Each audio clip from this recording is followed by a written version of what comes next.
नमस्कार। Indigenous television हेरिरहनुभएका दर्शकहरूमा हार्दिक स्वागत तथा अभिवादन। म कुमार यात्रु। सदाको बिहान चाहिँ आज पनि हामी जनताको सवाल जनसवाल कार्यक्रम लिएर आइपुगेका छौँ। यस कार्यक्रममा खास गरिकन हामी समसामयिक विषयमा छलफल र बहस गर्ने गरेका थियौँ। तर अहिले पनि हामी खास गरिकन अहिले नेपालमा सुरु भएको अर्थात् विश्वव्यापी सुरु भएको यो कोरोना भाइरसको सङ्क्रमणका विरुद्ध समाजहरू जुटिरहेको सन्दर्भलाई पारेर हामी कोभिड-19 कार्यक्रम केही साता अगाडिदेखि केही दिन अगाडिदेखि हामी निरन्तर रूपमा प्रसारण गरिरहेका छौँ। आज पनि सदाभन्दा फरक ढङ्गले हामी कार्यक्रम प्रस्तुत गर्नेछौँ। खास आज चाहिँ हामी नेपालको यो सङ्क्रमण अर्थात् महामारी यो विपदको अवस्थामा चाहिँ नेपालका दातृ संस्थाहरूको भूमिका कस्तो रहेको छ र दातृ संस्थाले कस्तो सहयोग गरिरहेका छन् भन्ने सन्दर्भमा एउटा दातृ संस्थाको हामी आवाज लिनेछौँ, उहाँहरूको भनाइ लिनेछौँ। यसै गरिकन हामी नेपालीहरू विश्वव्यापी रूपमा छरिएका छन्। नेपाल बाहिर रहेका नेपालीहरूको अवस्थाको सन्दर्भमा खास गरिकन युरोपमा रहेका नेपालीहरूको बारेमा र खाडीमा रहेका नेपालीहरूको बारेमा त्यहाँ स्थित एनआरएनएका प्रतिनिधि अर्थात् त्यहाँ रहेका पत्रकारहरूसँग सम्पर्क गरेर तपाईँलाई जानकारी दिने कोसिस गर्नेछौँ। आदरणीय दर्शकबिन, हामीसँग हुनुहुन्छ डेनिस चर्च एट डिसिएका कार्यक्रम व्यवस्थापक दिनेश गुरुङ। खास गरिकन डिसिए भनेको चाहिँ नेपालको सन्दर्भमा एउटा विकास साझेदार संस्था हो, अन्तर्राष्ट्रिय गैर सरकारी संस्था हो। यसले चाहिँ विगत केही समयदेखि अर्थात् नेपालमा चाहिँ केही वर्ष अगाडिदेखि नै डिजास्टर का सन्दर्भमा खास गरिकन विपद व्यवस्थापनमा चाहिँ सहयोगी भूमिका निर्वाह गरिरहेको छ। नमस्कार दिनेशजी। हजुर नमस्कार। यहाँलाई म हाम्रो जनसवाल कार्यक्रम र खास गरी कोभिड-19 विशेष कार्यक्रममा यहाँलाई स्वागत गर्न चाहन्छु। र मेरो पहिलो प्रश्न चाहिँ यहाँलाई के छ भने नेपालको विकास प्रयासमा चाहिँ डिसिएले धेरै विकास साझेदारको रूपमा काम गरिरहेको छ र पछिल्लो समयमा यहाँहरूले विपद व्यवस्थापनमा र राजनीतिक सामाजिक जवाबदेहिताको सन्दर्भमा पनि काम गरेको हामीले सुनेको छौँ। अहिलेको यो कोभिड-19 महामारी सङ्क्रमणको विरुद्ध चाहिँ यहाँहरूको सहयोगको क्षेत्र कतातिर छ अर्थात् के गर्दै हुनुहुन्छ यो बारेमा जानकारी गराइदिनुहोस् न। पहिलो प्रश्न मलाई यहाँ राखेँ। हस्, धन्यवाद यहाँलाई। सबैभन्दा पहिले त तपाईँ हामी सबैलाई थाहा छ अहिले विश्व मानव जगत ठुलो महाविपद र सङ्कटमा छ। सबैतिर अन्यल छ, सन्तासको वातावरण सिर्जना भएको छ। वास्तवमा भन्यो भने मानव सभ्यता र मानव अस्तित्वलाई नै ठुलो एउटा चुनौती अहिलेको कोभिड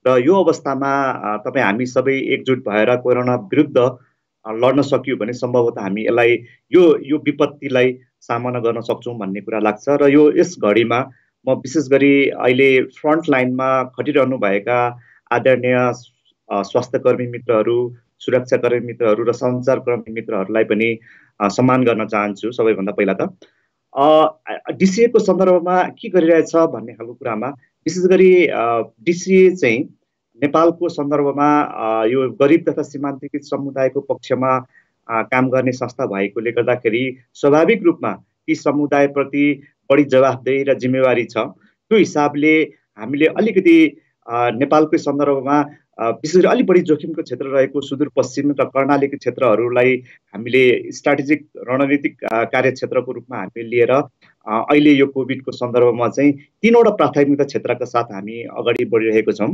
पहिलो प्राथमिकता चाहिँ हामी अहिलेको मूलभूत समस्या भनेको स्वास्थ्यसँग जोडिएको समस्या भएकोले गर्दाखेरि अहिले सरकारले अगाडि सारेको कार्यक्रम विशेष गरी स्वास्थ्य क्षेत्रलाई चाहिँ यो सङ्क्रमण फैलिन विरुद्ध चाहिँ हामी सहयोग गर्नुपर्ने भएकोले गर्दाखेरि मूलतः स्थानीय सरकारसँग सहकार्य गर्दै त्यहाँको स्थानीय स्वास्थ्य चौकीहरूलाई आवश्यक पर्ने स्वास्थ्य सम्बन्धी सुरक्षा सम्बन्धी सामग्रीहरू उपलब्ध गराउने हाम्रो पहिलो प्राथमिकता छ। दोस्रो प्राथमिकता भनेको हामीले विशेष गरी यो अहिलेको कोभिडको स्वास्थ्य सम्बन्धी समस्या भए पनि यसको असर चाहिँ आर्थिक र सामाजिक पाटोमा पनि परेकोले गर्दाखेरि त्यहाँका विशेष गरी सुदूरपश्चिम कर्णाली क्षेत्रका सबैभन्दा अप्ठ्यारोमा रहेका समुदायहरू जो दैनिक मजदुरी गरेर आफ्नो जीवन गुजारा गरिराख्नु भएको छ ती समुदायहरूको जीविकोपार्जन अथवा उसको खाद्य सुरक्षा सुनिश्चित गर्नको लागि भनेर हामीले प्राथमिकता क्षेत्र निर्धारण गरेर हामी अगाडि बढेका छौँ। र तेस्रो भनेको विशेष गरी अहिले सूचना र जनचेतनाको कार्यक्रमहरू ठुलो महत्त्व राख्छ। अहिले विशेष गरी यो जीवन रक्षा गर्ने सूचनाहरू दिने कुरामा हामी विशेष गरी स्थानीय सञ्चार क्षेत्रसँग विशेष गरी एफएम रेडियो एफएमहरूसँग सहकार्य गरेर यो कामहरूलाई अगाडि बढाएको छ। हजुर, यहाँको मैले भनाइअनुसार चाहिँ सुदूरपश्चिम अञ्चल विकास क्षेत्र प्रदेशमा चाहिँ यहाँहरू केन्द्रित हुनुहुन्छ। त्यहाँ चाहिँ तपाईँहरूको सहयोग चाहिँ भौतिक सहयोग छ कि तपाईँहरूको चाहिँ प्राविधिक सहयोग हो कि अर्थात् नगद सहयोग हो कि कस्तो खालको सहयोग हो? स्थानीय तहसँग काम गर्नुभएको भन्ने कुरा त आयो होइन, कस्तो खालको सहयोग हो? अर्थात् क्वारेन्टाइनमा हो कि आइसोलेसनमा हो कि अर्थात् यो पिपिएसको सहयोग हो कि के सहयोग हो, त्यो चाहिँ ठ्याक्कै भनिदिनु न। अहिले हामीले पहिलो चरण भन्यौँ यसलाई, तत्कालीन चरणमा चाहिँ हामीले विशेष गरी अहिले स्थानीय सरकारहरूबाट धेरै कुराहरू के आयो भने हाम्रो स्वास्थ्य संरचना जो स्थानीय स्वास्थ्य चौकीहरू छ त्यहाँनिरको मिनिमम आधारभूत जुन सुरक्षाको कुराहरू चाहिँ छैन। त्यसले गर्दाखेरि यस्तो खालको क्षेत्रमा सहयोगको अपेक्षा गरिएकोले गर्दाखेरि हामीले ती करिब अहिले हामी 22वटा जति स्वास्थ्य चौकीहरूमा यो न्यूनतम जो एउटा सुरक्षा जो फ्रन्टमा खसिरहनु भएका स्वास्थ्य कर्मीहरू हुन्छ उहाँहरूको सुरक्षा सामग्री तपाईँले अघि भन्नुभयो पिपिई सेटहरू अनि अरू स्वास्थ्य सम्बन्धी जस्तो तपाईँको सेनिटाइजरहरू, ह्यान्ड सेनिटाइजरहरू, मास्कहरू होइन, ग्लोभ्सहरू जो सेटमा हुन्छ ती कुराहरू उपलब्ध गराउने कामहरू अहिले हामीले सम्पन्न गरेको छौँ। र सँगसँगै अरू जुन हामीले यहाँले भन्नुभयो अहिले सरकारले पनि एउटा राहत मापदण्ड विशेष गरी लकडाउनको सिचुएसनमा राहत मापदण्ड निर्धारण गरेको छ जो जोखिममा रहेको समुदायको लागि। अहिले हामीले 1566 चाहिँ घर परिवारलाई विशेष गरी जो जोखिममा रहेका समुदायहरू छन् ती समुदायहरूलाई खाद्यान्न सहयोगहरू हामीले उपलब्ध गराइसकेका छौँ। अब यो तपाईँहरूको चाहिँ सुदूरपश्चिममा मात्रै केन्द्रित हो कि जस्तो खास गरिकन यहाँहरूको बाँकेमा पनि परेछ, अब त्यो चाहिँ 5 नम्बर प्रदेश पर्छ के अरे, यहाँहरूले कर्णाली प्रदेशमा पनि छुनु भएको जस्तो देखिन्छ। अब यो सुदूरपश्चिममा भनेर तपाईँहरूले आफै छान्नु भएको कि सरकारले प्राथमिकता तोकेर ठाउँ केन्द्र कुन चाहिँ हो, कसरी हो तपाईँहरूले स्थानीय तह छान्नुको पनि त एउटा कारण होला? हजुर, एउटा त मूलभूत रूपमा त अहिले चाहिँ हामी डिसिएको आफ्नो उपस्थिति छ त्यो पहिलो प्राथमिकता हुन्छ नै। सँगसँगै हामीले स्थानीय सरकारहरू जो सम्बन्धित ठाउँबाट स्थानीय सरकारहरूले जुन खालको एउटा कतिपय अपेक्षाहरू होइन सहयोगको लागि अपेक्षाहरू गर्नुभएको छ त्यसलाई पनि हामीले आधार बनाएका छौँ। र सँगसँगै हामीले यो क्षेत्रीय राष्ट्रिय स्थानीय जुन अहिले मिडियाहरूले पनि अलिकति बढी चासो र अलिकति बढी फोकस गरेको क्षेत्रहरू छ विशेष गरी सुदूरपश्चिममा चाहिँ अलिकति यो भारतबाट आउने खुल्ला सिमाना तराई क्षेत्रहरू भएकोले गर्दाखेरि अलिक बढी जोखिम तीन क्षेत्रहरू चाहिँ एउटा खालको भनौँ न राष्ट्रिय मिडियाहरूले पनि त्यसलाई कभर गरेकोले गर्दाखेरि हामीले मूलतः तराईका केही सीमासँग जोडिएको क्षेत्रहरू र सुदूरपश्चिम कर्णाली क्षेत्रहरूलाई अलिक बढी हामीले प्राथमिकता राखेका छौँ अहिले। हजुर, दिनेश जी, अब यहाँहरूले अब एउटा विकास साझेदार संस्थाले सहयोग त दिनुहुन्छ, सहयोगको विभिन्न आर्थिक प्राविधिक रूपमा सहयोग दिनुहुन्छ, तर समुदायमा पुर्याउने संयन्त्र अर्थात् समुदाय त्यो पुर्याउने मान्छेहरूको चाहिँ कारणले गर्दा त्यसको चाहिँ प्रभावकारिता पनि कम हुने हाम्रो विगतको अनुभव छ। अहिले यो तपाईँहरूको सहयोगमा तपाईँहरूको आफ्नो संयन्त्र स्थानीय तहहरूमा स्थानीय सरकारहरूसम्म छ कि स्थानीय सरकारलाई जिम्मा दिएपछि तपाईँहरूको दायित्व सकिन्छ, के छ यसमा चाहिँ? एकदम महत्त्वपूर्ण प्रश्न यहाँले राख्नुभयो। वास्तवमा अहिले अरू विपत्तिको अवस्थाभन्दा यो अलिक फरक पनि छ। तपाईँ हामीले भोगिरहेको छौँ र देखिरहेको पनि छौँ।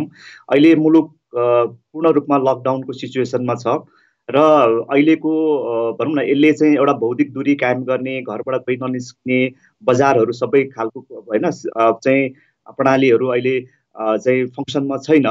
त्यो हिसाबले गर्दाखेरि कतिपय चिजहरू हामीले सिधै चाहिँ तपाईँको भनौँ न जो प्रभावितहरूसँग जानको लागि अहिले केही जटिल अवस्थाहरू छन्।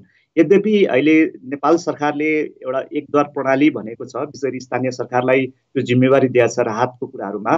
त्यो सन्दर्भमा हामीले स्थानीय सरकारहरूलाई नै बढीभन्दा बढी उहाँहरूसँग नै सहकार्य गर्ने, उहाँहरूलाई नै बढी जवाफदेही बनाउने र हामीले सहयोग गर्ने कुराहरूलाई अलिक बढी अगाडि सारेको छौँ अहिलेको जटिलतालाई ध्यानमा दिएर। त्यसले गर्दाखेरि कतिपय कुराहरू चाहिँ हामीले यसलाई विशेष गरी मिडियाहरूसँग स्थानीय चाहिँ सञ्चारकर्मी साथीहरूलाई पनि हामीले यसमा चाहिँ संलग्न गराएका छौँ, उहाँहरूसँग सहकार्य गरेका छौँ। ती वर्गहरूलाई ती समुदायहरूलाई पहुँच पुर्याउने, सूचनाको जानकारी दिने, यस्ता राहतको सामग्रीहरूलाई पुर्याउने खालको कुराहरूमा चाहिँ उहाँहरूको पनि सहयोग लिएर तपाईँले भन्नुभएको जस्तो त्यो समुदायप्रति बढी जवाफदेही हुने खालको कुराहरूमा हामीले त्यसरी चाहिँ सुनिश्चित गरेका छौँ अहिले। हजुर, जस्तो यहाँहरूले चाहिँ अब स्थानीय विषयमा सूचना प्रवाह गर्नलाई पनि सहयोग गरिरहेको भन्ने खालको कुरा यहाँले यसभन्दा अगाडि गर्नुभएको थियो। त्यो सूचना भनेको सञ्चारकर्मीलाई इन्भल्भ गराउने मात्रै हो कि कुनै कार्यक्रमहरू बनाउनुहुन्छ कि त्यहाँ मार्फत कस्तो खालको सूचनाहरू दिनुहुन्छ, अर्थात् सूचना दिए पनि उहाँहरूको बुझ्ने भाषामा कसरी गर्नुभएको छ त्यो बारेमा पनि अलिकति भनिदिनुहोस् न। हजुर, एकदम तपाईँले महत्त्वपूर्ण कुरा उठाउनु भयो। यसमा चाहिँ विशेष गरी हामीले अहिले यस्तो महत्त्वपूर्ण सूचनाहरू, यो कोभिडसँग सम्बन्धित सूचनाहरू जो स्थानीय समुदायले थाहा पाउनुपर्ने कुराहरू छन्, ती कुराहरूलाई हामीले स्थानीय भाषामै चाहिँ प्रसारण गरिरहेको छौँ कार्यक्रमहरू मार्फतै। र यो बेलामा के पनि महत्त्वपूर्ण कुरा रह्यो भने कतिपय भ्रमहरू छन् हैन, यो कोभिडको सम्बन्धमा कतिपय भ्रमहरू छन्। ती भ्रमहरूलाई चिर्ने कुरामा पनि विशेष गरी भनौँ न त्यो खालको जानकारीमूलक सन्देशहरू सम्प्रेषण गर्ने कुराहरूमा चाहिँ सहकार्य स्थानीय रेडियो हैन एफएमहरू मार्फत भइरहेको छ भने सँगसँगै कतिपय विषयहरू छन् उठान गर्नुपर्ने विषयहरू, जस्तो महिलाको, त्यहाँबाट किशोरीको, अरू खालको जोखिममा रहेको समुदायहरूको अहिले सामाजिक अरू खालका सुरक्षाहरू हैन प्रोटेक्सनका इस्युजहरू पनि सँगसँगै आइरहेको छ। ती कुराहरूलाई पनि एकीकृत रूपबाट अहिले हामीसँग जे चिजको उपलब्ध छ, अहिले भनेको अब धेरै चिज लकडाउन भएकोले गर्दाखेरि हामीसँग भनेको सञ्चार सूचना नै हाम्रो प्रमुख आधार भएकोले गर्दाखेरि ती माध्यमहरूलाई प्रयोग गरेर ती समुदायहरूको पक्षमा हामीले काम गर्ने कुराहरूलाई अगाडि बढाएको छौँ। अहिले यहाँहरूले सहयोग गर्नुभएको तपाईँहरूको पूर्व कार्यक्रम अन्तर्गतको हो कि, अर्थात् यो अब के अरे विपद भनेको त तत्काल आउने हो, अब यसमा पहिला नै तय भएको कार्यक्रमहरूको रकमान्तर गरेर यहाँ तपाईँहरूले दिनुभएको हो कि यो थप कार्यक्रम हो, के हो? यो पनि अलिकति जानकारी दिनलाई आवश्यक होला कि मैले। हजुर, यसमा चाहिँ एउटा त पहिलो कुरो अहिले नेपाल सरकारको एउटा खालको निर्देशन पनि छ। तपाईँहरूले आफ्नो कार्यक्रमहरूलाई कोभिडको यो रेस्पोन्समा पनि तपाईँहरूले केन्द्रित गर्नुहोस् भन्ने हिसाबले पनि निर्देशन भएको चाहिँ हामीले केही हाम्रा निरन्तर रूपमा अगाडि बढेको कार्यक्रमहरूलाई नै हामीले रिएलोकेसन भन्छ हैन, त्यसलाई पुनः त्यसरी अलिक कोभिड फोकस पनि गरेको छौँ। सँगसँगै हामीलाई यो कोभिडकै सन्दर्भमा पनि हाम्रो डिसिए नेपालकै अन्तर्राष्ट्रियमा चाहिँ जुन यो आपतकालीन अवस्थाको लागि भनेर केही कोषहरू छ, त्यो कोष मार्फत पनि हामीले चाहिँ अहिलेको यो प्रतिकार्य अथवा यो कोभिड नियन्त्रणको कार्यक्रमहरूलाई अगाडि लिएर आएको छौँ। अब कार्यक्रमको अन्तिममा अर्थात् तपाईँसँगको यो संवादको अन्तिममा यो भनिदिनुहोस् कि तपाईँहरूले चाहिँ डिसिएले चाहिँ अब डिजास्टर रिस्क रिडक्सनको क्षेत्रमा अर्थात् यो मानवीय सहयोगको सन्दर्भमा पहिलादेखि काम गरिरहेको तपाईँहरूको पहिलाको इन्टरभेन्सनले अहिलेको यो कोभिड-19 महामारीको विपदमा कतिको सहयोग गरेको तपाईँहरूले मूल्याङ्कन गर्नुपर्छ? पहिला पनि तपाईँहरूले त यस्तो सम्भावना हुन्छ, महामारीमा यस्तो हुन्छ, विपदको बेला हुन्छ, अर्थात् भूकम्प आयो भने यस्तो हुन्छ भन्दै हिँड्नुभएको होला होइन? अहिलेको सन्दर्भमा ती ज्ञानहरूले कतिको सहयोग गर्दो रहेछ? अवश्य पनि। मूलतः यसमा हामीले दुई तीनवटा कुराहरू अलिक बढी ध्यान दिएको छौँ, विगतको अनुभवहरूलाई सिकाइहरूलाई पनि लिएर। जस्तो तपाईँले हेर्नुभयो भने यो अहिले कोभिडको प्रभाव विश्वव्यापी छ होइन, तैपनि यसको दीर्घकालीन असर हेर्ने हो भने गरीब सीमान्तकृत समुदायहरू, त्यसमा पनि महिला, दलित, आदिवासी जनजातिहरूको लाई यसले बढी प्रभाव पर्छ, किनभने उहाँहरूसँगको आफ्नो एउटा आर्थिक, सामाजिक, अरू राजनीतिक हैसियतको कारणले गर्दाखेरि पनि त्यो क्षमता त्योसँग जुझ्ने क्षमता कमजोर हुनसक्छ। त्यसले गर्दाखेरि ती समुदायहरूलाई केन्द्रित गर्नुपर्छ र एउटा ब्ल्याङ्केट एप्रोचबाट होइन कि ती समुदायको विशेष खालको वर्ग, समुदाय, क्षेत्रको आवश्यकता हुन्छ, त्यसलाई फरक ढङ्गले सम्बोधन गर्नुपर्छ भन्ने कुरालाई यसले एउटा आफ्नो प्राथमिकता क्षेत्रमा राखेको छ। दोस्रो कुरो, महिला र बालबालिका अथवा किशोरीहरू पनि यो विपदमा बढी जोखिममा हुन्छन्, तिनीहरूलाई यो संरक्षणको कुराहरूलाई पनि सँगसँगै लिएर जानुपर्छ भन्ने खालको कुराहरूलाई पनि हामीले लिएर आएको छौँ। र अर्को चाहिँ हामीले महत्त्वपूर्ण कुरो के हो भने जस्तो फ्रन्ट लाइनमा हुन्छ नि, कुनै पनि आपद विपद परिसकेपछि पहिलो रेस्पोन्डर को हो भन्दाखेरि त्यहाँको समुदाय हो अथवा त्यहाँको स्थानीय संस्था हो। उहाँहरूको क्षमता जति उहाँले देखाउन सक्नुभयो, उहाँसँग जुझ्ने क्षमता जति उहाँले प्रदर्शन गर्नुभयो अथवा त्यो क्षमता छ, त्यति नै यो विपदबाट छिटो बाहिर आउन सक्ने सम्भावना हुन्छ। त्यसले गर्दाखेरि हामीले ठुलो लगानी यो विपदको लागि, विपद व्यवस्थापनको लागि स्थानीय संस्थाहरू समुदायहरूको क्षमता विकास गर्ने कुरामा लगानी गरेकोले गर्दाखेरि अहिले हामीले कतिपय कामहरू गरिरहेको छौँ। सायद त्यो क्षमता विकास भएको कारणले गर्दाखेरि पनि DCA चाहिँ अरू धेरै संस्थाहरूभन्दा यो अग्रपङ्क्तिमा यो राहतदेखि लिएर प्रति कार्यमा निकै अगाडि आएको कारण चाहिँ एउटा स्थानीय संस्थाहरूको क्षमताको कारणले गर्दाखेरि पनि भएको हिसाबले हामीले अहिले भन्न सक्छौँ। तर अब उहाँ भारतबाट नेपाल फर्केकाहरूलाई कुनै चाहिँ व्यवस्था एउटा क्वारेन्टाइनसम्म राख्न सक्दैनन् होइन? यसमा त तपाईँहरूको पनि आत्मसमीक्षाको विषय होला नि फेरि यसमा त होइन। मुख्य रूपमा के हो भने हामीले अहिले राज्यको अहिले यो विशेष लकडाउनको सिचुएसनलाई हेर्ने हो भने राज्यको सक्रियता एकदम होइन बलियो ढङ्गले प्रस्तुत भएको सन्दर्भमा हामीले चाहिँ पहिलो राज्यको पहिलो भूमिकालाई नै हामीले सहयोग गर्ने हो। त्यो हिसाबले कतिपय स्थानीय तहहरूले चाहिँ यो क्वारेन्टाइन व्यवस्थापन गर्नेदेखि आइसोलेसन व्यवस्थापन गर्ने कुराहरूमा पनि उहाँहरू अगाडि आउनु भएको छ। यद्यपि अझै पनि त्यसका गुणस्तरहरू त्यसका स्ट्यान्डर्डहरूप्रति धेरै प्रश्नहरू छन्। यद्यपि जति प्रयास भएको छ त्यो पनि राम्रो प्रयास भएको छ र यसमा चाहिँ अलिकति हामी नागरिकहरूले नै अलिक बढी सचेत भइदिनु पर्ने होइन। कतिपय कुराहरू आफै हामीले घरमा बस्ने, नियमित रूपमा हात धुने देखि लिएर एउटा भौतिक दूरी कायम गर्ने, सूचनाहरू आफू सही लिने दिने कुराहरूलाई मात्रै पनि अलिकति हामीले चाहिँ गर्न सकियो भने सायद एउटा नागरिकको हिसाबले, एउटा जिम्मेवार नागरिकको हिसाबले यो बेलामा ठुलो योगदान हुन्छ भन्ने मलाई लाग्छ। हजुर, धन्यवाद। अन्तिममा अब जाँदा यहाँले चाहिँ यो विपदको भनेको चाहिँ क्षणिक हो। अब यो चाहिँ विपद समाधान पनि होला, भोलि यो कोरोना-19 को स्थिति पनि समाधान होला।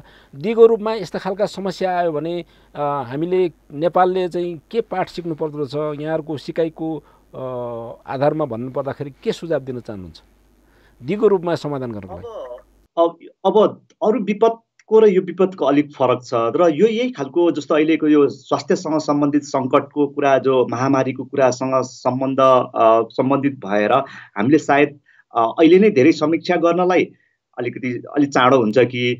यद्यपि हामीले दुई टुङ्गा कुराहरू चाहिँ महत्त्वपूर्ण कुराहरू हामीले अहिले हेरिरहेको छौँ। जस्तो स्वास्थ्य सेवा, सार्वजनिक स्वास्थ्य सेवा चाहिँ बलियो हुनुपर्छ है। यदि त्यो सार्वजनिक स्वास्थ्य सेवा बलियो हुन सकेन भने चाहिँ यस्ता खालको महामारी विरुद्ध लड्नको लागि चाहिँ भोलि अप्ठ्यारो हुनसक्छ भन्ने खालको कुरा यसले हामीलाई पाठ सिकेको छ। यो आम रूपमा हामी सबैलाई यो पाठ हुन्छ जस्तो लाग्छ। त्यसले गर्दाखेरि जति पनि सार्वजनिक सेवाहरू, विशेष गरी शिक्षा, स्वास्थ्य जस्तो विषयहरू चाहिँ महत्त्वपूर्ण राज्यको चाहिँ आफ्नो भनौँ न त्यो क्षेत्रभित्र पर्नुपर्छ भन्ने कुरालाई यसले राम्रोसँग दिएको छ। सँगसँगै एउटा चाहिँ यो के भने सप्लाई हुन्छ नि, एउटा आपूर्ति गर्ने व्यवस्थापन गर्ने कुरामा पनि हामी सायद अलिक कमजोर छौँ कि भन्ने हिसाबले र एउटा यो विपद जहिले पनि एउटा अवसरको रूपमा पनि सिर्जना हुनसक्छ। सम्भवतः यसले हामी नेपाललाई, विशेष गरी नेपाल आत्मनिर्भर बन्ने, उत्पादन बढाउने, कृषिदेखि लिएर अरू होइन आर्थिक गतिविधिहरू, स्थानीय चाहिँ अर्थतन्त्रलाई मजबुत बनाउने खालको कुराहरू एउटा ठुलो अवसरको रूपमा हुनसक्छ। त्यसलाई हामी अवसरको रूपमा पनि प्रयोग गरेर अगाडि बढ्न सक्छौँ। हुन्छ, धेरै विषयमा यहाँले महत्त्वपूर्ण सूचना, जानकारीहरू र आफ्नो विचारहरू पनि राखिदिनु भयो। यसको लागि टेलिभिजनको तर्फबाट र मेरो तर्फबाट धन्यवाद दिएर यहाँबाट बिदा माग्न चाहन्छु। नमस्कार। हस्, धन्यवाद हजुरलाई पनि। नमस्ते।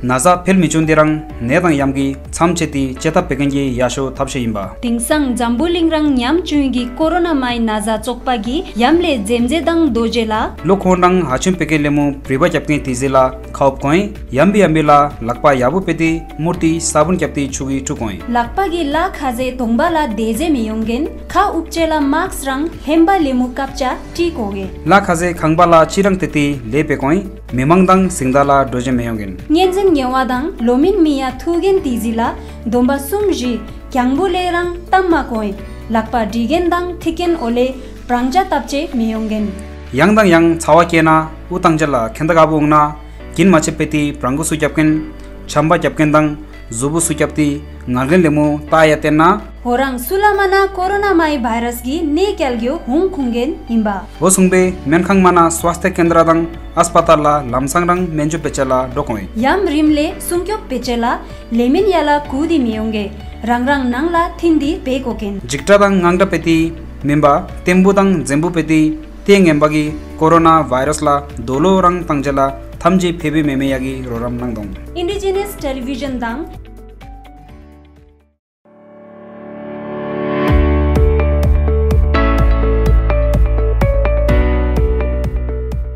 कोरोना भाइरस फैलस की माया खिन महामारी नियन्त्रणो सेछ जुक्तियो चा विश्व किन तस नस खास कोरोना भाइरस लखिङ जिवाकी चुनाङ वा आछुङ जानाङ मेङेर हुपिङ म्युटे योक्थार अनुहार माछुइङ मेङेराङ माक्स काइङ वा रुमाले हुपिङ योक्थार इमाङ न लाहाका न वार काम जाटिङ बिट भाटाङ मा निङिङ लो भर्मी वा अरु भर्मी खाटा डुबनाङ निसोम पाइला पारिङ न गफ जाटिङ म्युट माखाटाकिङ अङ्गालो मामारिङ लोच्चा समयसम्म ज्वरो रानाङ सास फेरिकी गाह्रो छनाङ लोच्चा समयसम्म छाती बिग्नाङ वा सुक्खा चुनाङ जिउ गल्डिसार थकित छान्छ लक्षण छान्नाङ कानकी भाइरस हो लक्षण छान्की पनि होक्ले ओटाबाटै खेरेब्लेच स्वास्थ्य केन्द्र वा अस्पतालाङ सम्पर्क जाटिङ महामारी जिवाकी सुएर जान यार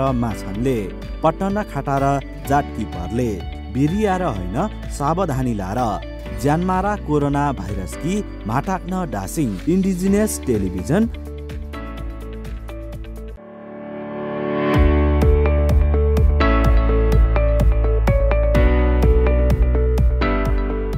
लगाबताबरी आपुङमन महामारी दा काबा ग्रेन ग्याम हिन्ना दत्ते जम्बुलिङ क्योङलान मिगादेला लुइकिन सिटीबा कोरोना महामारी ग्याम सोबरी ब्युङमा ओम हाचुलामा सुंगाबगे दुई साबुन कुइसे जनालासी याख्रुई यासे खामदे लिरी आथुर्गे सुंगरी मास्क कोनगे मास्क आरेसम रुमाल से गबगे खामदे दोना दिमरी यागरगिन टिदासी गेलाई मिलाना मोबगलारी अनि मेरुत्तामा गोङमसोम ब्लिथारिङ राप्सी तामलाई या आथुगे ओम हाबखाइबगे आलाई लाना रे दोना छावा खाबा साडुई बरी गारो तबा लाना रे कुसु खाबा सुखा ब्युङबा ओम लुई ब्लाप परङ ताजिबिसम yang khalaida corona virus lagabtabari nun khamla थेराङ तासम ngamla स्वास्थ्य केन्द्र वा मनखाङरी योनन सम्पर्कलाई महामारी ग्याम सोबरी खलाइसिला सियादा yang benan diksi ladola लोङसी आहिन बेनन डिक्सी लुइनुन किनबा कोरोना भाइरस ता दिमरी वाङ आपुङगे इन्डिजिनियस टेलिभिजन आदरणीय दर्शकबिन आज हामी जनसवाल कार्यक्रममा कोभिड-19 विशेष कार्यक्रम प्रस्तुत गरिरहेका छौँ। एक क्रममा अहिले हामीसँग बेलायतबाट जोडिनु भएको छ होम किरात सुनुवार। उहाँ चाहिँ आदिवासी जनजाति महासङ्घका सल्लाहकार हुनुहुन्छ, फोनिससँग पनि सम्बन्धित हुनुहुन्छ र खास गरिकन उहाँ गोर्खा भूपू सैनिक हुनुहुन्छ र उहाँ सत्याग्रह आन्दोलन भूपू गोर्खा सत्याग्रह आन्दोलनसँग पनि जोडिनु भएको छ, त्यसको सचिव हुनुहुन्छ। कार्यक्रममा यहाँलाई स्वागत गर्न चाहन्छु होमजी। नमस्कार, धन्यवाद हजुर। बेलायतमा अहिले नेपालीहरूको अवस्था कस्तो छ, अर्थात् समग्र नेपालीहरूको अवस्था पहिला यो भनिदिनुहोस् अनि त्यसपछि अरू विषयमा हामी प्रवेश गरौँला। सर्वप्रथम थ्याङ्क यू भेरी मच। सर्वप्रथम अब अहिले भूपू गोर्खाको बेलायतको चाहिँ आवासीय भिसा प्राप्त भइसकेपछिको बसाइमा चाहिँ नेपालीहरू अर्थात् एक्स गोर्खाज र उनीहरूको परिवारहरू चाहिँ बेलायतमा धेरै बसोबास गरिरहेको अवस्था छ र त्यसबाहेक अन्य प्रोफेसनमा आएका नेपालीहरू अर्थात् अरू कुनै पर्पजमा आउनुभएको पनि बसोबासको चाहिँ थुप्रै छ यहाँ। यसले गर्दाखेरि अहिलेको यो महामारीको चाहिँ अवस्थामा सबैलाई असर त परेकै छ। यसमा पनि हामी चाहिँ विशेष गरेर के भने आफ्नै जडीबुटी र आफ्नै तरिका अर्थात् अब हामीले चाहिँ कुनै रोगहरूबाट अलिकति प्रतिरोधक नेपालीमा छ भन्ने आत्मबल पनि भएको हुँदाखेरि त्यसले गर्दाखेरि विश्वास भनौँ न, त्यसले गर्दाखेरि अलिक कमै चाहिँ असर परेको भन्ने चाहिँ हाम्रो आफ्नै चाहिँ सोचाइ र अलिकति देखिएको पनि हो। तर पनि अब भाइरस अर्थात् अब त्यो रोगले त कसैलाई बलियो निर्दो अर्थात् अब छालाको अर्थात् बसाइको क्षेत्रको चाहिँ त्यति अब छुट्याउने कुरो त होइन। तैपनि अहिले अलिकति चाप चाहिँ बढिरहेको अवस्थामा चाहिँ विशेष यहाँ चाहिँ हाम्रो सिनियर सिटिजनहरूको सङ्ख्या चाहिँ धेरै भएकोले हुँदाखेरि अब यो रोगको यसको आचरण पनि अलिकति दीर्घ रोग भएको र वृद्ध अवस्थाकोलाई अलिकति चाप नै हुँदाखेरि उहाँहरूलाई अलिकति असर परेको अवस्था छ। र यस क्रममा नेपालीको प्रिक्वेसनमा चाहिँ हामी आफ्नो हरेक क्षेत्रमा चाहिँ भनौँ न ठाउँ ठाउँमा चाहिँ नेपालीको सङ्घ संस्थाहरू भएको हुँदाखेरि त्यसमा सहयोगी टिमहरू चाहिँ खडा गरेर नेपाली संस्थाहरूले चाहिँ कसलाई के आवश्यक परेको छ औषधि उपचार एनएचएसको चाहिँ सपोर्ट अर्थात् चाहिँ किनमेलको अवस्थामा पनि उहाँहरू सक्नुहुन्न भन्ने हुँदाखेरि चाहिँ विशेष गरी ठाउँ ठाउँमा चाहिँ भेटरेन्सहरू प्लस नेप्लिज कम्युनिटीहरूले चाहिँ यो व्यवस्थाको प्रयास र सहयोग चाहिँ पुर्याइरहेको अवस्था छ। म यही सन्दर्भमा अब खास गरेर कोरोना भाइरस सङ्क्रमित नेपालीहरूको सङ्ख्या को बारेमा यहाँलाई अवश्य जानकारी होला। कति सङ्ख्यामा नेपालीहरूको सङ्क्रमित हुनुभएको छ र खास गरिकन अब केही दिन यता समाचार पत्रहरूमा प्रकाशित भएअनुसार चाहिँ गोर्खा भूपू सैनिकहरू चाहिँ 3-4 जनाको त मृत्यु नै भएको कुरा छ। अब यो दुईटा समग्रको इन्फर्मेसन चाहिँ हाम्रो दर्शकहरूलाई दिइदिनु न पहिला। हजुर, विशेष गरी नेपालीको बसाइ त यहाँ त तपाईँको 1 लाखभन्दा बेसी भइसकेको छ र सङ्क्रमित अवस्थामा चाहिँ अहिले भन्नु हुँदाखेरि झन्नै अब तपाईँको चाहिँ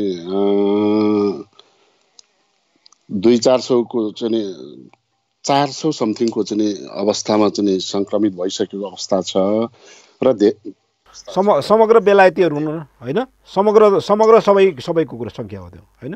हजुर, नेपालीको मात्रै कति? नेपालीको मात्र। बेलायतको कन्टेस्टमा त हजुरको केसेस त 1,14,217 चाहिँ केस भइसक्यो र 15,464 त अहिलेसम्म बेलायतमा चाहिँ आजको लेटेस्ट रिपोर्ट अनुसार चाहिँ त्यति चाहिँ डेथ चाहिँ भइसकेको अवस्था छ र यसमा नेपालीको अहिलेको लेटेस्ट चाहिँ झन्नै हजुरले चाहिँ 4-5 जना भन्नुभयो, अहिले 12-14 जना भइसक्नुभयो र यो लेटेस्ट स्याटरडेको चाहिँ फ्राइडे स्याटरडेको चाहिँ अब यसमा अझै आएको छैन, तर हामीले भित्र यतै चाहिँ हामीमा जानकारी भएको छ र कतिपय चाहिँ अब आफ्नै एज फ्याक्टरले पनि भएकोमा पनि उहाँहरूलाई चाहिँ त्यसमा चाहिँ अनुसन्धानको क्रममा चाहिँ कतिलाई चाहिँ त्यसमा सङ्क्रमित भएर नै भन्ने आएको छ र कति चाहिँ होइन भन्ने र यसले गर्दाखेरि अहिलेको अवस्थामा हस्पिटलबाट धेरैजना फर्किसक्नु भएको छ होइन। तापनि यहाँको लकडाउनको अवधि चाहिँ बढाइएको छ। सकेसम्म हामीले हाम्रो सर्कलभित्र चाहिँ सेफ साइडको चाहिँ उपायहरू सबैमा प्रभाव गरिएको छ हरेक क्षेत्रमा। यसले गर्दाखेरि आशा छ यसमा मिनिमाइज हुन्छ भन्ने चाहिँ सोचिएको छ। होम्जी, अब यहाँ खास गरिकन नेपाली समुदायमा जुन सङ्क्रमण भइरहेको छ, सङ्क्रमित हुनुहुन्छ, उहाँहरू लकडाउनको पालन नगरेर हो वा के कारणले उहाँहरू सङ्क्रमित हुनुहुँदो रहेछ? तपाईँहरूको अनुभव हाम्रो यहाँ नेपाली अरू नागरिकहरूमा पनि उपयोगी हुन्छ ठानेर यो अलिकति सेयर गरिदिनु। कसरी सङ्क्रमित हुँदो रहेछन्? अब यसमा मैले सिधै अनुभवको कुरा भन्नु पर्दाखेरि नेपालमा अर्थात् अरू साना देशहरूमा जति कडाइका साथ निगरानी गरिएको छ, राखिएको छ, त्योभन्दा पनि यी शक्तिशाली र ठुला देशहरूमा चाहिँ यो लापरवाही चाहिँ देखियो। एउटा उदाहरण के भन्छु भन्नुहुन्छ भने नेपालमा जो छुट्टीमा आउनुभएका हाम्रा पूर्व गोर्खाका चाहिँ परिवार जब यता फर्केर आउनुभयो, यो चाहिँ तपाईँको 18-19 तारिक मार्चको चाहिँ 18-19 तारिकतिर फर्किनु भएको, 25 तारिक पनि एकजना फर्किनु हो कि क्या हो। अनि यसमा चाहिँ के हामीले चाहिँ नेपालले गरेको जस्तै यहाँ पनि त्यस्तो गर्छ होला भन्ने सोचिएको थियो, ताकि चेक नेपालबाट चेक गरेर मात्र चाहिँ बाहिर पठाउने क्रम छ, आउनेलाई चेक गरेर क्वारेन्टिनमा राख्ने त छँदैछ। तर मैले सोचेको थिएँ बेलायतमा जुन बाहिर भएको नागरिकहरूलाई रेस्क्यु गरिसकेपछि सायद उनीहरूलाई प्रपर चेक गर्छ, प्रोसिजर एप्लाई गर्छ, त्यसपछि एनएचएसले चाहिँ हेल्थ त्यसको चाहिँ सल्लाह चाहिँ केही दिन्छ होला, घरमा गएर क्वारेन्टाइन बस्नुपर्ने भन्छ होला भन्ने सोचेको थिएँ। तर त्यो भएन है। यसो हुँदाखेरि एयरपोर्टमा आयो, अब अघि पछि जस्तै चाहिँ सरासर घरमा जाँदाखेरि एरोप्लेन भनेको त ग्यास च्याम्बर हो होइन, हामीले देखिँदैन।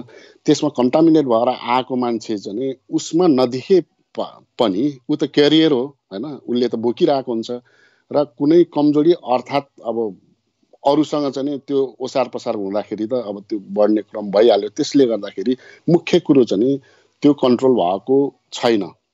अब यसले पछिल्लो क्रममा चाहिँ नि त्यो अनुभवबाट चाहिँ नि अलिकति मान्छेलाई चाहिँ मास्क लगाएर हिँड्ने यो चाहिँ सेल्फ कन्ट्रोल अर्थात् अब त्यो क्वारेन्टिन प्लस अब डिस्टेन्स मेन्टेन्सका कुराहरू सुपरमार्केटतिर पनि अहिले चाहिँ नि उसले भोगेर एप्लाई गरेको चाहिँ अवस्था छ। तैपनि नेपालमा र अरू देशमा जस्तो चाहिँ कडाई गरेको चाहिँ म देखेको छुइनँ। हजुर, अब यो बेलायतमा लकडाउनको स्थिति नै छ होला मेरो अनुमानमा, होइन? अब त्यो भएपछि अब त्यहाँका नेपालीहरू, खास गरिकन नेपालीहरू त्यहाँ जुन पुग्नु भएको छ, विभिन्न उद्देश्यले पुग्नु भएको छ, गोर्खाका परिवारहरू भए, अर्को चाहिँ विद्यार्थीहरू भए, अर्को कामकै लागि पनि त्यहाँ पुगेका होलान्। उहाँहरूको रोजगारीहरू अहिले खोसिएको अवस्था छ कि के छ? उहाँहरूको चाहिँ के छ नि अवस्था चाहिँ अरू नेपाली समुदायसँग? यसमा चाहिँ नि जति पनि गभर्मेन्ट सेक्टरमा काम गर्ने अर्थात् अलिकति अब राम्रै कम्पनी, प्रायः जस्तो अब यहाँको इन्सुरेन्स र ल लेजिस्लेसनले गर्दाखेरि त्यो लकडाउनको कारणले गर्दाखेरि जो अब काममा जान सक्नेहरू चाहिँ नि अब जस्तै सेक्युरिटी जब भन्ने हो भने चाहिँ अफिस लकडाउन भए पनि सेक्युरिटी त अब जानु पर्यो, होइन? तर त्यो बाहेक अरू अब काममा चाहिँ नि कम्पनीले 80% चाहिँ पेमेन्ट गर्ने भन्ने कुरो चाहिँ भएको छ र त्यो गरिरहेको छ। अहिलेको अवस्थामा त्यो छ। हजुर, त्यसो हो भने त्यहाँ हाम्रो नेपालीहरूलाई अर्थात् नेपाली समुदायलाई रोजीरोटीको रोजगारीको त्यस्तो खाँचो अर्थात् ठुलो भयावह स्थिति चाहिँ सिर्जना भएको छैन भनेर बुझ्दा हुन्छ, होइन? हजुर, त्यो छैन। अब कम्पनी नै टुटेर अब नयाँ जब खोज्नु पर्यो भने त अब कम्पनी आफै गइसकेपछि त अब त्यो अर्कै कुरो भयो। तर पनि इन्सुरेन्सको कारण अर्थात् गभर्मेन्टको चाहिँ लले गर्दाखेरि 80% चाहिँ दिएको अवस्था हो। अब अन्तिममा जाँदा जाँदै अब यहाँ तपाईँका परिवार पनि होलान्, तपाईँको नाता कुटुम्बहरू नेपालमा पनि होलान्, अर्थात् त्यहाँ बेलायतमा पनि होलान्। उहाँहरूलाई तपाईँको यो कोरोना भाइरसको महामारीको सन्दर्भमा के सन्देश दिन चाहनुहुन्छ अन्तिममा? यसमा चाहिँ विशेष गरेर के भन्नुहुन्छ भने यो कोरोना चाहिँ भर्खर निस्केको होइन। 16औं शताब्दीमा चाहिँ निस्किसकेको रहेछ र 19औं शताब्दीको सुरुमा साह्रै चापले चाहिँ यसले असर परेको हुँदाखेरि कोभिड-19 चाहिँ यसको नामकरण गरिएको रहेछ। यसले गर्दाखेरि यो भाइरस चाहिँ जो पहिला प्रभाव हुन्थ्यो त्योभन्दा चाहिँ अझ माइक्रो रूपमा एनी अब्जेक्टमा चाहिँ सर्ने हुँदाखेरि मेरो आफ्नो अनुभवमा चाहिँ डिस्टेन्स मेन्टेन गर्नु पर्यो, आफ्नो पर्सनल भनौँ न इन्डिभिजुअल चाहिँ अवेरनेस चाहिँ हुनु पर्यो र त्यसमा चाहिँ कुनै अब्जेक्ट र डाउट हुन्छ भने त्यसमा सरसफाइको चाहिँ निगरानी राख्नु पर्यो र सरकारले जुन एप्लाई गरेको छ त्यसमा अनुशासनमा बस्नु पर्यो।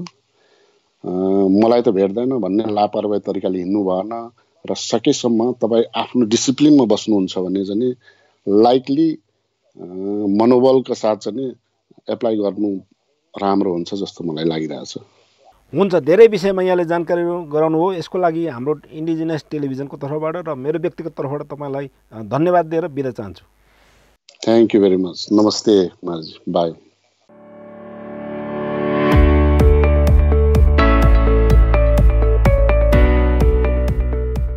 tung sema membang mae tung nu sep sing manu bayang boklo allo khambik manne kiyang ba corona tung covid-19 onu sep sing iro sungma hachung jok malle mura te mang lak sungma hachung jok mabong yem o maksem chware nurik huk asirum lo hukile namiko sukte la farik sumelo mura o maksen sadi walum phachum lo sukte la farik himonu pakha lamma emen ikle yungma ang yambak jokma hoyong gilingo yorik yapmi muabo pek ma email yakmi no tumma tajeng malle langang nechi sumsi manghanu tajeng jogumlo huktongma hepsingma yambok jogumelo chok membu thektuk negara lamhoren sungma thangnegara jogo man tukma thok tukma thok nama sima sokma sakma hekdam yam tukha nidekara अनि corona तुङले आयाङवाङ पोङयान अखिलले अनि मेंगी मिन्सिए निताङबा यामजिक हिम्मो pack मारु corona तुङनु आफेकाङ सेफसिङिरो तेङजुमाङ सेप्तुमसिमलो किमा सीमा आङ मेन सेपसिङ माङ कोरोना तुङमु थकमा बोंलो इन्डिजिनियस टेलिभिजन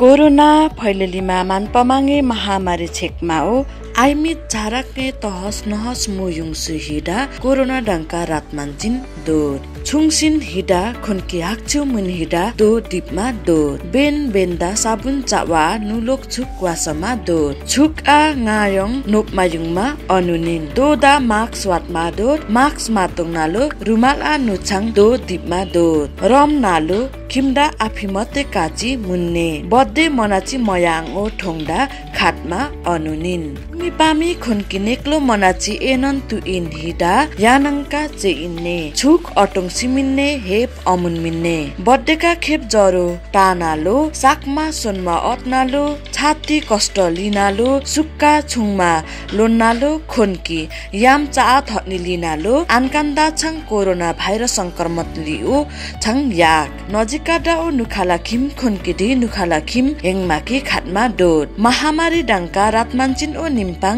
आफी आङा सिनमा डोर कमा काटमाकीमा आङ रातमानचिनकी ओको ज्यानमा र कोरोना भाइरस खाइसुन्ने इन्डिजिनियस टेलिभिजन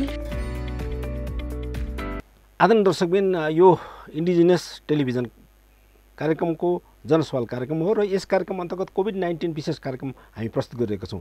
यही सन्दर्भमा आज हामी विदेशमा बसेका नेपालीहरूको बारेमा जानकारी गराइरहेका छौँ। यसभन्दा अघि तपाईँले संयुक्त अधिराज्य बेलायतको बारेमा पनि तपाईँले जानकारी पाइसक्नु भएको छ। अब भने म डेनमार्कतिर लैजान चाहन्छु। डेनमार्कबाट हुनुहुन्छ हाम्रो पत्रकार मित्र, हाम्रो सञ्चारकर्मी साथी हुनुहुन्छ सन्तोष अधिकारी। सन्तोषजी, तपाईँलाई कार्यक्रममा स्वागत गर्न चाहन्छु। हजुर, धन्यवाद। अब म हाम्रो यो जनसवाल कार्यक्रममा हामी कोभिड-19 विशेष कार्यक्रममा छौँ र यस कार्यक्रम अन्तर्गत हामी विदेशमा बसेका नेपालीहरू र का अवस्था र उहाँहरूको समस्याका बारेमा कार्यक्रमहरू जानकारीहरू प्रस्तुत गरिरहेका छौँ। तपाईँ डेनमार्कमा हुनुहुन्छ र त्यो छेउछाउका मुलुकहरूको बारेमा पनि तपाईँ अपडेट हुनुहुन्छ। नेपालीहरूको अवस्था के छ समग्र युरोपभित्र र डेनमार्कमा, पोर्चुगलमा, यो बताइदिनुहोस् न पहिला। हजुर, विशेष गरेर यो कोरोनाको प्रभावले विश्व नै जुन रूपबाट ग्रसित भएको छ, अर्थात् चाहिँ यसको असर छ, त्यसको बारेमा त मैले सङ्ख्यात्मक तथ्याङ्क र तथ्यहरू भनिराख्नु परेन। खास गरेर नेपालीको अवस्था युरोपमा हेर्ने हो भने, तत्काललाई हेर्ने हो भने यहाँ पनि लाखौँको सङ्ख्यामा विभिन्न देशमा नेपालीहरूको चाहिँ उपस्थिति छ। विभिन्न देशहरूमा जस्तो ब्रेक्जिटको प्रक्रियामा रहेको बेलायतभन्दा बाहेक का अरू देशहरू Portugal, German, France, Spain, Italy जुन अति नै बढी नेपालीको चाहिँ बाहुल्यता भएको देशहरू हो तुलनात्मक रूपमा अरू देशको तुलनामा। त्यस्तै डेनमार्क, नर्वे, फिनल्यान्ड, नेदरल्यान्ड्स लगायतका देशमा पनि नेपालीको उपस्थिति बाक्लो छ। र त्यति मात्र होइन, पूर्वी युरोप, इस्टोनिया, लिथुनिया, लाटभिया जस्ता देशहरूमा पनि नेपालीको चाहिँ बसोबास प्रक्रियागत रूपबाट अहिले चाहिँ बाक्लिँदैछ। यो समग्रतामा यो तथ्याङ्कलाई हेर्ने हो भने अहिलेको कोरोनाको अवस्थाबाट नेपालीहरूलाई परेको प्रभाव हेर्ने हो भने स्पेन लगायतका देशमा र पोर्चुगल लगायतका देशमा केही नेपालीहरू कोभिड-19बाट ग्रसित पनि भएर उनीहरू रिकभर हुने अर्थात् त्यसबाट निको भएर फर्कने क्रम पनि जारी छ। यद्यपि तपाईँहरूलाई थाहा नै छ कि बेलायतमा केही नेपालीको मृत्यु पनि भइसकेको छ। अन्य बाँकी युरोपमा त्यसको नेपाली समुदायमा त्यसको रोगको प्रभाव परे पनि त्यस्तो खालको नराम्रो अवस्था अर्थात् चाहिँ मृत्यु नै भइसकेको अवस्था त छैन। जहाँसम्म तपाईँले डेनमार्क, पोर्चुगल अर्थात् बेल्जियम लगायतका देशहरूको बारेमा भन्नुभएको छ र ती देशमा पनि नेपालीको अवस्था समग्रतामा भन्ने हो भने रोगकै स्वास्थ्यको अवस्थालाई हेर्ने हो भने केही त्यसबाट ग्रसित भएर रिकभर हुने क्रम पनि उत्तिकै छ। र अर्थात् यसले समग्रतामा हेर्दाखेरि नेपालीको अवस्थालाई बिरामी अर्थात् ग्रसित भए पनि त्यसले चाहिँ त्यो खालको क्रिटिकल कन्डिसनमा नपुगेको कारणबाट सामान्य नै छ भन्न सकिन्छ। यद्यपि यसबाट सुरक्षित हुनुपर्ने र सचेत हुनुपर्ने, संवेदनशील हुनुपर्ने अवस्था चाहिँ सधैँ छ। किनभने युरोपको समग्र देशहरूमा यसको रेसियो अर्थात् चाहिँ यसको इन्फेक्सनको रेसियो चाहिँ घटेको छैन। यसले नेपालीलाई छोड्छ अर्थात् चाहिँ नेपाली यसबाट बच्छन् भन्न सकिने अवस्था अहिले पनि छैन। क्रमिक रूपबाट यसको फ्लक्चुएसन अर्थात् उच्च चढाव छ रेसियोको दरहरू। कहिलेकाहीँ मृत्युको दर घटेको छ स्पेन, इटली जस्ता देशमा भने फेरि त्यसको चाहिँ केही दिन पछाडि त्यसको बढेको अवस्था छ। जस्तो फ्रान्स, बेल्जियम पनि हेर्न सक्छौँ। बेल्जियममा केही समय घटेको थियो र फेरि त्यसको चाहिँ रेसियो बढिसके पछाडि फेरि बेल्जियम सरकारले त्यहाँ चाहिँ लकडाउन लगाएको स्ट्रिक्ट त्यसलाई चाहिँ कडाइ गरेको छ। जस्तो जहाँसम्म डेनमार्कको कुरा गर्ने हो भने डेनमार्कमा करिब 7,000 भन्दा बढी इन्फेक्टेड छन् भने 300 भन्दा बढीको मात्र निधन भएको छ। यद्यपि डेनमार्कले समग्रतामा विश्वमा पनि हरेक सूचकाङ्कमा अगाडि रहेको देश छ र कोभिड-19 को यसलाई नियन्त्रण गर्ने क्रममा अर्थात् चाहिँ यसमा चाहिँ जुन खालको चाहिँ प्रयास गरेको छ त्यो एकदमै त्यसलाई चाहिँ सबैले सकारात्मक छ भनेर भनेका छन्। र दोस्रो रूपमा नेपालीको बढी बाहुल्यता रहेको पोर्चुगलमा पनि जसरी नेपाल र भारत बीचको सिमाना जोडिएको छ त्यस्तै स्पेन र पोर्चुगल भनेको अत्यन्त नजिकका देशहरू हुन् र यिनीहरू बीच संस्कार, संस्कृति अर्थात् हावापानी सबै कुरामा चाहिँ सम्बन्ध छ। तर पोर्चुगल सरकारले जुन खालको समयमै सतर्कता अपनायो त्यसले अहिले यहाँ करिब 15-17 हजार भन्दा माथि इन्फेक्टेड भए पनि करिब 700 को रेसियो मात्रै यहाँ चाहिँ मतलब डेथ रेट छ।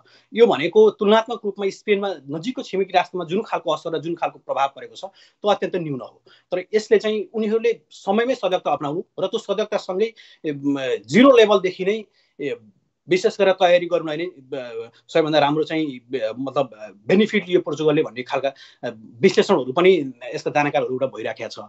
र विशेष गरेर नेपालीकै कुराहरूमा अब स्वास्थ्यको अवस्था चाहिँ तपाईँलाई हामीले भनिहाल्यौँ। मैले भनिहालेँ कि समग्रतामा हेर्ने हो भने अहिले तत्काललाई भोलिका दिनहरूमा के अवस्था आउँछ अहिले भन्न सकिँदैन। आशा गरौँ अझै भन्दा बेटर हुँदै जाला। समग्र अन्य युरोपियन देशहरू पनि यसबाट मुक्त हुँदै जाउन् हाम्रो कामना छ। हजुर सन्तोषजी, अब यो कोभिड-19 को प्रसङ्गमा चर्चा गर्ने हो भने इटली, फ्रान्स जस्ता अर्थात् युरोपहरूको चाहिँ बढी प्रभावित भएको हामीले समाचारमा सुन्न सक्छौँ। अहिले अमेरिका पनि त्यही रूपमा गइरहेको छ। यो सन्दर्भमा अब नेपालीहरू कम प्रभावित भएको छ भनेर यहाँले भन्नुभएको छ होइन। तर यो सँगसँगै यो प्रभाव यो महामारी फैलिएसँगै अब रोजगारीहरू खोसिने, रोजगारीहरूको सम्भावनाहरू पनि कम हुने स्थिति होला। के छ त्यतातिर चाहिँ के छ? एकदमै तपाईँले महत्त्वपूर्ण प्रश्न चाहिँ उठाउनु भयो। यद्यपि स्वास्थ्यको बारेमा सबैलाई जानकारी नै छ, हेरिराखेका त्यसको चाहिँ अपडेटहरू मतलब विभिन्न सञ्चार माध्यममा आइराखेको छ। सबैलाई अहिले चासो भएको विषयवस्तु नै, यद्यपि नेपालीको लागि चासो भएको विषयवस्तु भनेको यो बिचमा नेपालीले के गरिराखेका छन् र अथवा भोलि के हुन्छ भन्ने कुराको धेरैको चासो र चिन्ता छ। तपाईँले सही जिज्ञासा राख्नुभयो। जहाँसम्म नेपालीको अवस्था अहिले हेर्ने हो भने तत्काललाई हेर्ने हो भने अत्यन्तै दयनीय छ र अत्यन्तै बिग्रदो छ। आर्थिक अवस्था र रोजगारको अवस्था भनिहाल्न पनि मिल्दैन र तर सबैको अवस्था अत्यन्तै राम्रो छ भनियो भने पनि यो पनि फेरि न्यायोचित हुँदैन। विशेष गरेर यो कोभिड-19 को प्रभाव सुरु भइसके पछाडि युरोपका धेरै जस्ता देशहरूले ले अफ अर्थात् धेरै रोजगारहरू चाहिँ नेपालीहरूले गुमाएको अवस्था छ। अरूले पनि नेपाली जस्तै इमिग्रेन्ट्सहरूले अथवा स्थानीयले पनि, यसमा कुनै डाउट भएन। अब स्पेसली नेपालीमा केन्द्रित हो, नेपालको हकमा केन्द्रित हुने हो भने जो नेपालीहरू वैधानिक रूपबाट युरोपमा बसेका छन् र वैधानिक रूपबाट यी देशहरूमा काम गरेका छन् उनीहरूलाई काम गरी गभर्मेन्टलाई जुन रूपबाट उनीहरूले चाहिँ विगतका सामान्य अवस्थामा ट्याक्स बुझाएका थिए। यद्यपि यहाँ कामको प्रकृति जे भए पनि हरेक नागरिकले आफ्नो आम्दानीको आधारमा कर बुझाउनु पर्छ। त्यसको आधारमा राज्यले चाहिँ नागरिकलाई परेका समस्याको बेलामा त्यो आर्थिक क्राइसिसको बारेमा होस् बेलामा होस् अथवा अन्य विभिन्न समस्यामा मतलब त्यसको बेनिफिट चाहिँ दिने गर्छ। यसलाई सामान्य अर्थमा भन्दाखेरि नेपाल सरकारले चाहिँ दिने पेन्सन अर्थात् उपदान भने जस्तै यहाँ हरेक खालका लेबरले चाहे त्यो कामको प्रकृति जे भए पनि तलदेखि माथिसम्म आफैले हामीले जुन ऱ्याङ्किङ गरे पनि, किनभने उसले राज्यलाई ट्याक्स बुझाएकै हुन्छ हरेक प्रत्येक नागरिकले र त्यसबाट उनीहरूले बेनिफिट पाउँछन् र त्यो ले अफ प्रक्रिया चाहिँ अहिले युरोपका धेरै जस्ता देशहरूले लागू गरेका छन्। त्यो ले अफबाट मैले भने जस्तै जो वैधानिक रूपबाट यहाँ बसेको छ, वैधानिक रूपबाट युरोपियन सरकारलाई चाहिँ काम गरे बापत ट्याक्स बुझाएको छ, गभर्मेन्टले ट्याक्स बुझाएको छ, उनीहरू सबै यसबाट चाहिँ लाभान्वित हुनेछन्। वैधानिकबाट है, फेरि वैधानिक रूपमा बसेका र वैधानिक रूपमा युरोपियन सरकारलाई ट्याक्स बुझाइराखेकाहरूलाई चाहिँ यहाँको काम गर्ने कम्पनीले र गभर्मेन्टले ले अफ अर्थात् त्यो विशेष अवस्थामा दिने चाहिँ सुविधा दिएको छ। कुनै देशले 60-62% दिएको छ, जस्तो नर्वेले 62% दिएको छ, पोर्चुगलले 66% दिएको छ। त्यस्तै गरेर हेर्ने हो भने बेल्जियमले 70% दिएको छ, डेनमार्कले 75% दिएको छ। त्यस्तै गरेर अन्य अब देशहरूलाई अब स्पेन, इटालीले प्रति व्यक्ति चाहिँ 500 युरो दिने भनेर घोषणा गरेको छ, रकम नै किटान गरेको छ। त्यस्तै स्पेन, जर्मनी, फ्रान्स जस्ता देशहरूले पनि ले अफ अर्थात् यो खालको सुविधा दिने चाहिँ उनीहरूले घोषणा गरेका छन्। तर यति नै भनेर प्रतिशत भनेर तोकेका छैनन्। कयौं नागरिकले फेरि पाइसकेका पनि छन्। उनीहरूको स्तर अनुसार अब त्यो विद्यार्थी हो कि अर्थात् पारिवारिक रूपबाट बसेको छ कि अथवा उनीहरूको खर्चको एक्सपेन्सेसको आधारमा दिने चाहिँ तोकिएको छ। यसमा बुझ्नुपर्ने कुरा के छ भने फेरि यो सबै नेपाली, अहिले मैले पहिले भनिसकेँ, यो वैधानिक रूपमा बसेका, कर राज्यलाई बुझाएका र यद्यपि काम गरिराखेका धेरै नेपाली चाहिँ प्राप्त गर्नेछन्, अरूले पाए जस्तै। सन्तोषजी, अब यहाँ हाम्रो नेपालीहरूको अभिभावकहरूले युरोपका कन्ट्रीहरूसँगको जिज्ञासा, महत्त्वपूर्ण जिज्ञासा चाहिँ अर्को एउटा राख्ने गर्छन् कि खास गरिकन स्टुडेन्ट भिसामा जाने, अस्ट्रेलियामा अर्थात् नर्वेमा, फ्रान्समै भनौँ, अनि स्टुडेन्ट भिसामा जानेहरूले चाहिँ अब जो चाहिँ उहाँहरू पार्ट टाइम काम गरेर चाहिँ शिक्षा हासिल गर्नुहुन्थ्यो, उहाँहरूको स्थिति चाहिँ के छ? अब उहाँहरूलाई चाहिँ घर जा भनेर त्यहाँको सरकारहरूले सूचना निकाल्यो भन्ने खालका अफवाहहरू, हल्लाहरू पनि फैलिरहेको छ। के छ स्थिति समग्र युरोपको बारेमा? छोटोमा भनिदिनु होला। समग्रतामा तपाईँले भने जस्तै अस्ट्रेलियन प्रधानमन्त्रीले मतलब त्यहाँको चाहिँ गभर्मेन्टले एक खालको बाहिर भाषण गर्ने क्रममा उहाँले आह्वान गरेको भनेर आयो। तर युरोपमा त्यो खालको आह्वान कुनै पनि देशले अहिलेसम्म गरेको छैन। उनीहरूले मतलब वेट एन्ड सी, पर्खर हेरेको अवस्थामै हुन सक्छन्। गभर्मेन्टको रुल्स र अथवा यसको इन्फेक्सनको रेसियो कतिसम्म चाहिँ दायरा फराकिलो हुन्छ भन्ने कुराले मात्र अर्थ राख्न सक्छ। तत्काललाई हेर्ने हो भने तपाईँले भने जस्तै, अहिले मैले भने जस्तै त्यसरी बसेका युरोपमा बसेका नेपालीलाई समस्या छैन। नयाँ आएका र त्योसँगै सबैभन्दा बढी विद्यार्थीहरू यसबाट ग्रसित छन्। तर अहिले नै कुनै पनि युरोपियन देशहरूले, चाहे त्यो जर्मन होस्, विशेष गरी विद्यार्थीहरू बढी आएको जर्मन होस्, फ्रान्स होस्, नर्वे होस्, डेनमार्क होस्, यी देशहरूमा रहेका विद्यार्थीहरूलाई अथवा चाहिँ अन्य विभिन्न पेसा व्यवसायमा रहेका आप्रवासीहरूलाई, विशेष गरी नेपालीको लागि भनेर छुट्टै नियम त बन्ने अवस्था नै छैन। किनभने हामीले हेर्दा नेपालीको सङ्ख्या यति भने पनि देशहरूमा ठुलो सङ्ख्यामा आप्रवासीहरू छन्। कसैलाई फर्की अथवा यो गर भनेको अवस्था पनि छैन। र स्वास्थ्यमा दिइराखेको जुन खालको स्वास्थ्य सुविधा छ, जस्तो हामीले अमेरिकाका केही न्युजहरू हेरौँ, तत्काललाई बाहिरबाट देख्दाखेरि यद्यपि त्यो खालको चाहिँ बायोसनेस अर्थात् चाहिँ भेदभाव गरेको जस्तो पनि देखिँदैन। अर्थात् उनीहरूको स्वास्थ्यको गम्भीरतालाई हेरेर भेन्टिलेटरमा राख्नुपर्ने हो कि अथवा चाहिँ उनीहरूलाई सिसियू आइसियूमा राख्नुपर्ने हो कि भन्ने आधारमा चाहिँ सकारात्मक विभेद गरेको देखिन्छ। तर आप्रवासी या स्थानीय भनेर त्यो खालको विभेद गरिसक्यो भने युरोपियन गभर्मेन्टहरूले त्यो खालको न्युजहरू र त्यो खालको चाहिँ मतलब गुनासोहरू नेपाली समुदायबाट पनि सुनिएको छैन र अन्य आप्रवासीबाट पनि सुनिएको छैन। तर यो तत्कालसम्म है फेरि यसको इन्फेक्सनको रेसियो बढ्यो र अर्थात् यो अझ चाहिँ यो भयावह अवस्थामा गयो भने अन्य देशहरूले फलो गरे जस्तै युरोपियन गभर्मेन्टहरूले पनि आफ्ना नागरिकलाई नहेरिकन फेरि आप्रवासीहरूलाई नै मात्र प्राथमिकता देला या नदेला पनि उत्तिकै प्राथमिकता देला या नदेला भन्ने कुरामा चाहिँ त्यो फेरि अहिले यकिन गर्न सकिँदैन। अहिलेसम्मको अवस्थामा चाहिँ त्यो छ। अब जाँदा जाँदै तपाईँले डेनमार्कमा बसेर नेपालको लकडाउन हेरिरहनु भएको छ, त्यहाँ पनि लकडाउनको स्थिति छ। त्यो सन्दर्भमा तपाईँको यहाँ के सन्देश छ र नेपालको लकडाउन र त्यहाँको लकडाउन तुलना गर्दाखेरि के भन्न चाहनुहुन्छ? अन्तिममा छोटोमा भनिदिनु होला। अत्यन्तै म छोटोमा भन्छु। तपाईँले अत्यन्तै मैले चाहिँ विशेष गरेर नेपालको लकडाउनमा प्रत्यक्ष रूपबाट देखेको छैन। जस्तो यहाँको युरोपको लकडाउन चाहे त्यो डेनमार्क, नर्वे, पोर्चुगल लगायतका देशहरूमा भइराखेको छ। मैले नेपालको लकडाउन चाहिँ समाचारबाट हेरेको हो। म छोटोमा भन्न सक्ने प्रयत्न गर्छु। यहाँ पनि लकडाउन घोषणा गरिएको छ। यहाँ लकडाउन घोषणा गरिएको छ मान्छेलाई सचेत अवेर गराएर र सबै कुराको चाहिँ मतलब आपूर्तिलाई चाहिँ सहज हुने गरेर। कोही पनि मान्छेहरू भोगभोगी हिँड्नुपर्ने अवस्था पनि छैन र बजारमा कुनै पनि सामानको मूल्य बढेको पनि छैन। मैले यसभन्दा अगाडि विभिन्न अनलाइन सञ्चार माध्यमहरूमा लेखेका समाचारहरू पनि उल्लेख गरेको छु, मतलब त्यसमा आर्टिकलहरू पनि उल्लेख गरेको छु। त्यो अवस्था छैन। जस्तो नेपालमा चाहिँ तारबार लगाउने, बारहरू हाल्ने जस्ता अलिकति त्यो हेर्दाखेरि चाहिँ अलिक धेरै मतलब हामीसँग कन्सियसनेस अवेरनेसै कम भएको हो कि जस्तो मैले समाचार हेरेको प्रत्यक्ष भएको छैन। त्यो चाहिँ अलिक भएन कि त, किनभने यो भनेको लकडाउन खोल्ने बित्तिकै मतलब कोभिड-19 को प्रभाव घट्ने पनि होइन। यो त तत्कालैलाई यो कुनै वैज्ञानिक उपाय पनि होइन। यिनीहरूले बुझेको कुरा पनि समग्रमा यो तत्कालैलाई डिस्टेन्स कम गर्नको लागि मात्र गरिएको उपाय हो। त्यहाँ र यहाँ चाहिँ यसको मतलब यो भन्न खोजेको नेपालले लकडाउन जे गरेको छ ठिक छ। त्यसमा जुन खालको चाहिँ प्र्याक्टिस गर्नुपर्ने हो, अर्थात् जुन खालको चाहिँ मतलब अलिकति चाहिँ संवेदनशीलता र सजगता अपनाउनु पर्ने हो, त्यसमा कहीँ कतै कमजोरी भएको हो कि भनेर गुनासो चाहिँ गर्ने ठाउँ छ। हुन्छ, यहाँले धेरै विषयमा जानकारी गराउनुभयो, त्यति टाढाबाट हाम्रो दर्शकहरू यसबाट धेरै लाभान्वित भएका हुन सक्छन्। हामी कार्यक्रममा कुनै सूचनाहरू आवश्यक परेको खण्डमा यहाँलाई सम्पर्क गर्नेछौँ। अहिलेको लागि भने कार्यक्रमबाट यहाँसँग बिदा माग्न चाहन्छु। हस्, धन्यवाद। आदरणीय दर्शकबिन, यो जानकारी र यो सूचनासँगै आजको जनसवाल कार्यक्रम यही टुङ्गिने बेला भएको छ। हामी जनताको सवाल जनसवाल कार्यक्रम कोभिड-19 विशेष कार्यक्रम लिएर हरेक दिन आइरहेका छौँ। यस सन्दर्भमा आज पनि हामीले विभिन्न सन्दर्भहरूमा कुराकानी गऱ्यौँ। तपाईँलाई नयाँ नयाँ जानकारी र नयाँ नयाँ विषयहरूमा गर्नको लागि इन्डिजिनस टेलिभिजन हेर्दै गर्नुहोला। आजको कार्यक्रम तपाईँले हेरिदिनुभयो। कार्यक्रमको तर्फबाट तपाईँलाई धन्यवाद दिँदै हामी सम्पूर्ण युनिट बिदा चाहन्छौँ। नमस्कार।